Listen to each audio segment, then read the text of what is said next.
Hello everyone, मैं doctor Indu S गौर हिंदी कक्षा में आप सभी का स्वागत करती हूँ। तो हिंदी कक्षा 9वीं के अंतर्गत आज हम पढ़ेंगे रैदास के पद। पद खंड में सबसे पहले हम जानेंगे पद के बारे में। तो पद आरंभ करने से पूर्व जान ले गद्य किसे कहते हैं, पद्य किसे कहते हैं, साथ ही हिंदी साहित्य का काल विभाजन, रचना काल, जीवन परिचय तथा पद का भावार्थ। हिंदी साहित्य की दो विधाएं हैं, गद्य और पद्य। गद्य विधा के अंतर्गत कहानी, उपन्यास, नाटक, निबंध, व्यंगित, आत्मकथा तथा पत्रादि आदि लिखे जाते हैं। वही पद के अंतर्गत कविता, गीत, गाना, मुक्तक आदि लिखे जाते हैं। गद्य में अलंकारों का प्रयोग न के बराबर होता है, वही पद्य में अलंकारों का प्रयोग खूब बढ़ चढ़कर होता है। गद्य को हम सीधा सपाट पढ़ते हैं क्योंकि इसमें लयात्मकता नहीं होती है, अर्थात इसमें गाया नहीं जाता। क्या आप कहानी पढ़ते हैं या उसे गाते हैं? नहीं ना।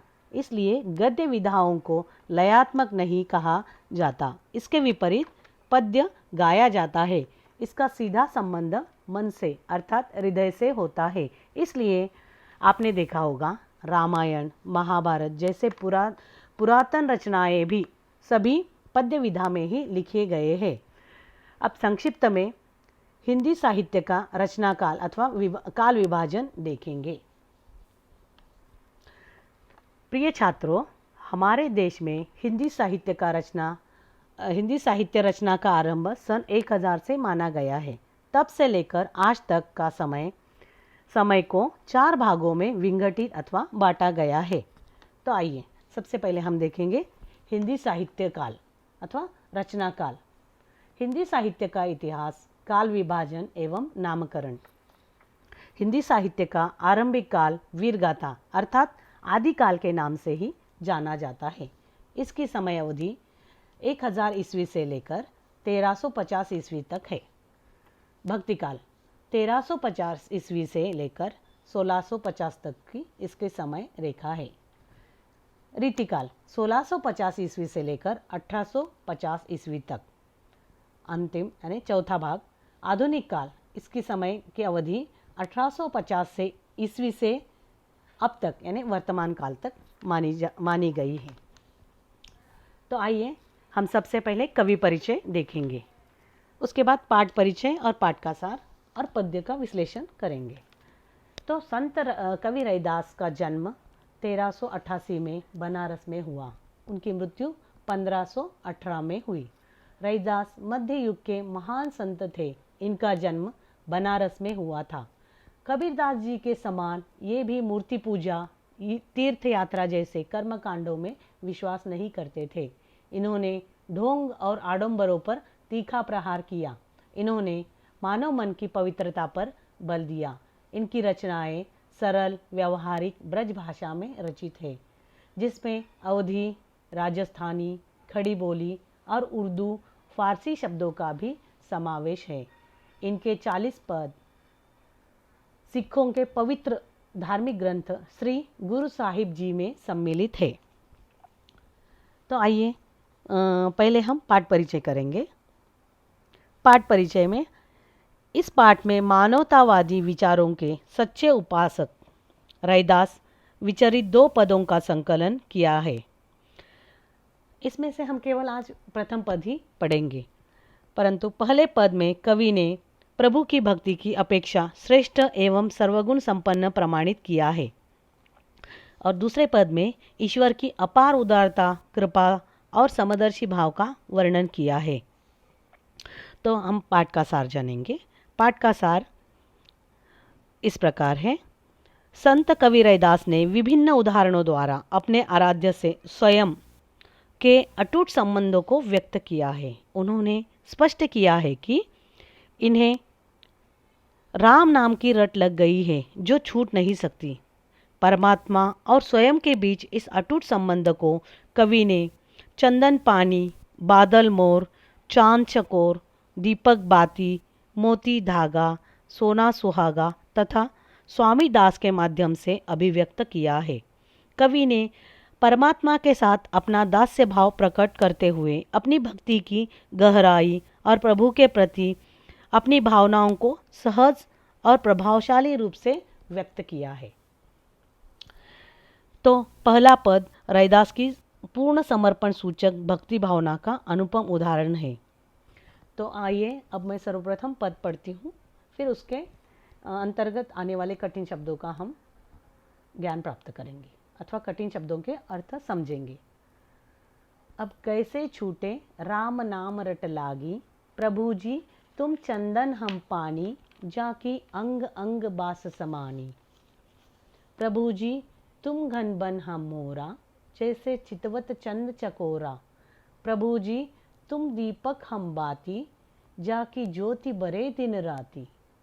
प्रभु जी तुम मोती हम धागा, जैसे सोनहि मिलत सुहागा। प्रभु जी तुम स्वामी हम दासा, ऐसी भक्ति करे रैदासा। तो आइए जानेंगे शब्दार्थ। रट लागी अर्थात आदत पड़ गई है, जाकी यानी जिसकी, बास सुगंध, समानी समा गई, घन बादल, मोरा मोर, चितवत देखता है, दीपक दिया, बाती रुई की बत्ती, बरे जलती है, सोनही सोने से, वन जंगल, चंद चांद, दास सेवक, करे करते हैं, चकोर इसका अर्थ है तीतर जाति का पक्षी जो चंद्रमा का प्रेमी माना जाता है। सुहागा सोने को शुद्ध करने के लिए मिलाया जाने वाला क्षार द्रव्य। तो आइए हम पढ़ेंगे पद और उसका भावार्थ को समझेंगे। अब कैसे छूटे राम नाम रट लागी, प्रभु जी तुम चंदन हम पानी, जाकी अंग अंग बास समानी। प्रसंग। इस पद में कवि ने ईश्वर और भक्त के गहन संबंधों को विविध प्राकृतिक उपादानों के माध्यम से व्यक्त किया है। यानी इसका भावार्थ, प्रस्तुत पंक्तियों में कवि रैदास जी अपने भक्ति भाव का वर्णन किया है।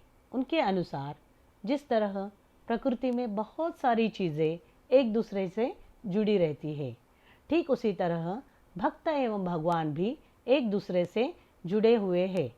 उन्होंने प्रथम पंक्तियों में ही राम नाम का गुणगान किया है। रैदास के पद की इन पंक्तियों में बोल रहे हैं कि अगर एक बार राम नाम रटने की लत लग जाए तो फिर वह कभी नहीं छूट सकती। यानी कि यहाँ संत रविदास अपने आराध्य देव की स्तुति करते हुए कहते हैं, हे प्रभु, अब तुम्हारा नाम संकीर्तन करने की आदत पड़ गई है, वह छूट नहीं सकती। अब मैं तुम्हारा अनन्य उपासक हो गया हूँ, तुम्हारी भक्ति और नाम जपने से विमुख हो गया हूँ। प्रभु जी तुम चंदन हम पानी, जाकी अंग अंग बास समानी। यहाँ उन्होंने कवि अपने और अपने आराध्य के संबंधों को विविध प्राकृतिक उपादानों के माध्यम से स्पष्ट करते हुए कह रहे हैं कि भक्त एवं भगवान चंदन की लकड़ी एवं पानी की तरह होते हैं और चंदन का संपर्क प्राप्त करने पर पानी के कण कण में सुगंध समा जाती है। उसी प्रकार मेरे अंग प्रत्यंग में तुम्हारे प्रेम और भक्ति का सुगंध समाया गया है। इसका भावार्थ, जब चंदन की लकड़ी लकड़ी को पानी में डालकर छोड़ दिया जाता है तो उसकी सुगंध पानी में फैल जाती है। ठीक उसी प्रकार भगवान भी अपनी सुगंध भक्त के मन में छोड़ जाते हैं, जिससे सूंघकर भक्त सदा प्रभु भक्ति में लीन रहता है। जाकी अंग अंग बास समानी। यानी इस पंक्तियों के द्वारा कवि यह स्पष्ट करना चाहते हैं कि जिस प्रकार चंदन को घिसने से पानी के कण कण में चंदन की सुगंध समा जाती है, ठीक उसी प्रकार से रूप रंग जैसे गुणों से रहित भक्त अपने प्रभु रूपी चंदन का सामीप्य पाकर प्रभुमय हो जाता है। ईश्वर की निकटता से भक्त के रोम रोम में प्रभु की सुगंध समा जाती है। प्रभु जी तुम घन बन हम मोरा, जैसे चितवत चंद चकोरा।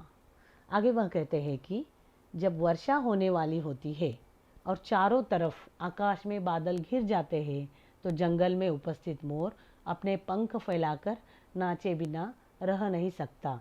ठीक उसी प्रकार एक भक्त राम नाम लिए बिना नहीं रह सकता। यानी कि यहाँ पे कवि कह रहे हैं, यानी रैदास कह रहे हैं, प्रभु तुम आकाश में छाए काले बादलों के समान हो और मैं जंगल में नाचने वाले मोर के समान हूँ। जिस प्रकार बादल की आहट सुनते ही मोर नाचने लगते हैं, उसी प्रकार मैं तुम्हारा दर्शन पाते ही प्रसन्नता से नाच उठता हूँ, अर्थात प्रभु की भक्ति में भाव विभोर हो जाता हूँ। जैसे चकोर पक्षी बिना पल के झपकाए चंद्रमा के सौंदर्य को निहारता है, वैसे ही मैं अपने प्रभु की सुंदर रूप को निहारता हूँ। जैसे चितवत चंद चकोरा। प्रभु यहाँ पे हिंदी साहित्य जगत में यह उक्ति प्रसिद्ध है कि चकोर पक्षी बिना पल के झपकाए चंद्रमा की ओर देखता रहता है। इस पंक्ति में संत रैदास यह स्पष्ट करना चाहते हैं कि भक्त चकोर पक्षी के समान प्रभु की कृपा प्राप्त करने के लिए प्रतिपल उनकी ओर देखता रहता है। भक्त के नयनों को हरदम केवल प्रभु दर्शन की ही लालसा रहती है, अर्थात एक क्षण के लिए भी उसका ध्यान अपने प्रभु की भक्ति से नहीं हटता। तुम दीपक हम बाती, जाकी ज्योति बरे दिन राती। रैदास जी आगे कहते हैं, जैसे दीपक में बाती जलती रहती है, वैसे ही एक भक्त भी प्रभु की भक्ति में जलकर सदा प्रज्वलित होता रहता है। यानी यहाँ पे संत रैदास जी कहते हैं, हे प्रभु तुम यदि दीपक के समान हो तो मैं उस दीपक में दिन रात जलने वाली रुई की बत्ती के समान हूँ, जो प्रतिपल जलकर दीपक का प्रकाश बिखेरती है। अर्थात भक्त दिन रात प्रभु की भक्ति में और प्रेम में लीन रहकर उनकी भक्ति के अलौकिक प्रकाश को संसार में बिखेरता है। यानी जाकी ज्योति बरे दिन राती। इस पंक्तियों का भाव यह है कि जलते हुए दीपक की ज्योति रात दिन प्रज्वलित होती रहती है। कवि ने प्रभु की तुलना दीपक से की है, जिससे भक्त बाती के रूप में निरंतर प्रभु भक्ति में लीन रहते हुए प्रभु भक्ति का अलौकिक प्रकाश संसार में चारों ओर बिखेरता है तथा समस्त जगत को आलोकित करता है। जिस प्रकार एक दिया अपनी रोशनी से, यानी खुद तो जलता है एक बाती के समान, किंतु पूरे संपूर्ण विश्व को प्रकाश बिखेरता रहता है अथवा उड़ेता रहता है। प्रभु जी तुम मोती हम धागा, जैसे सोना ही मिलत सुहागा। यहाँ पे कवि के अनुसार अगर ईश्वर मोती है तो भक्त एक धागे के समान है, जिसमें मोतियों को पिरोया जाता है, अर्थात दोनों एक दूसरे के बिना अधूरे हैं। और इसलिए कवि ने एक भक्त से भगवान के मिलन को सोने पे सुहागा कहा है। यहाँ संत रविदास जी कहते हैं, प्रभु जी तुम मोती के समान पवित्र, उज्जवल और सुंदर तथा बहुमूल्य हो, तो मैं तुम्हारा भक्त उस मोती में पिरोया हुआ धागा हूँ। हे प्रभु तुम्हारा और मेरा मिलन सोने पे सुहागा के समान है। जैसे सोने में सुहागा मिला देने से उसमें और निखार आ जाता है तथा वह और अधिक टिकाऊ, खरा और उपयोगी हो जाता है। प्रभु जी तुम स्वामी हम दासा, ऐसी भक्ति करे रैदासा। रैदास के पद की इन पंक्तियों में अपनी भक्ति भाव का वर्णन करते हुए रैदास जी स्वयं को इस दास और प्रभु को स्वामी कहते हैं। उसी प्रकार प्रभु के संपर्क में आने से भक्त की भक्ति और निखर उठती है। हे प्रभु तुम मेरे स्वामी हो, मैं तुम्हारा दास हूँ। यानी मैं का अर्थात रैदास इसी प्रकार की दास्य भाव की भक्ति अपने प्रभु को समर्पित करता है अथवा करते हैं। यहाँ रैदास जी, संत रैदास जी की भक्ति को किस प्रकार व्यक्त की गई है? दास्य भाव, यानी यहाँ पे दास्य भाव प्रकट होता है। अब आइए फिर से और एक बार इसका भावार्थ जान लें। संपूर्ण पद का, पहले संपूर्ण पद का भावार्थ जानेंगे। इस पद में कवि ने उस अवस्था का वर्णन किया है जब भक्त पर भगवान का रंग पूरी तरह से चढ़ जाता है। एक बार जब भगवान की भक्ति का रंग भक्त पर चढ़ जाता है तो फिर वह कभी नहीं छूटता। कवि का कहना है कि यदि भगवान चंदन है तो भक्त पानी है। जैसे चंदन की सुगंध पानी के बूंद बूंद में समा जाती है, वैसे ही प्रभु की भक्ति भक्त के अंग अंग में समा जाती है। यदि भगवान बादल है तो भक्त किसी मोर के समान है जो बादल को देखते ही नाचने लगता है। यदि भगवान चांद है तो भक्त उस चकोर पक्षी की तरह है जो अपलक चांद को, अपलक का अर्थ है बिना पल के झपकाए, अपलक चांद को निहारता रहता है। यदि भगवान दीपक है तो भक्त उसकी बाती की तरह है जो दिन रात रोशनी देती है। यदि भगवान मोती है तो भक्त धागे के समान है जिसमें मोतियाँ पिरोई जाती है। उसका असर ऐसा होता है जैसे सोने में सुहागा डाला गया हो, अर्थात उसकी सुंदरता और भी निखर जाती है। यहाँ पे काव्य सौंदर्य भी है। संत कवि रैदास ने प्रसिद्ध प्राकृतिक उपमानों के द्वारा ईश्वर और भक्त के अन्योष्ठित संबंध को व्यक्त किया है। चंद चकोर उपमान अत्यंत सटीक है। कविता तुकांत होने के कारण अद्भुत नाद सौंदर्य उत्पन्न करती है। अगर इस पद में, पहले प्रथम पद में आपको प्रश्न पूछे जाते हैं अथवा आशय भी पूछे जा सकते हैं तो इसके अंतर्गत प्रश्न आ जाएंगे। रैदास के पहले पद का केंद्रीय भाव अपने शब्दों में लिखिए अथवा उसका आशय भी आपको दे सकते हैं। तो आप इसका उत्तर इस प्रकार लिख सकते हैं। रैदास द्वारा रचित इन दोनों पदों को, यहाँ पे मैंने केवल एक पद आपके सामने प्रस्तुत किया है, यानी विश्लेषण किया है, तो इसलिए आप केवल एक पद का ही भावार्थ दे सकते हैं। तो पहले पद में संत कवि रैदास का यह विश्वास है कि जिस भक्त प्राणी को प्रतिपल राम नाम संकीर्तन की आदत पड़ गई है, उसकी यही आदत किसी प्रकार से नहीं छूट सकती, क्योंकि प्रभु और भक्त एक दूसरे से उसी प्रकार समाये हुए हैं जैसे कि चंदन पानी के कण कण में समाकर अपनी शीतलता और सुगंध बिखेरता है।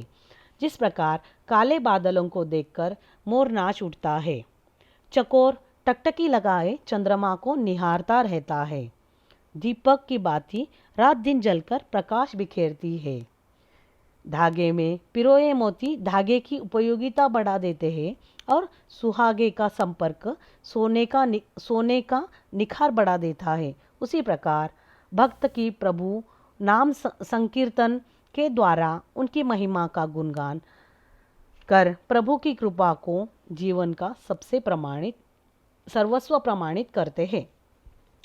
तो आज इस पहले पद में हम यह क्लास यही समाप्त करते हैं। आशा करती हूँ को आपके पहले पद का भावार्थ व्याख्या समझ में आई हूँ, और पिछली क्लास में जो मैंने वर्कशीट यानी प्रदत्त कार्य दिया था आपने हल किया होगा और उसको एक फाइल में संजो कर रखिए। आज के लिए बस इतना ही। फिर दूसरी क्लास में यानी अगले क्लास में हम देखेंगे दूसरा भाग और उसका विश्लेषण, भावार्थ और व्याख्या। तब तक के लिए खुश रहिए, सुरक्षित रहिए और घर में रहिए। धन्यवाद।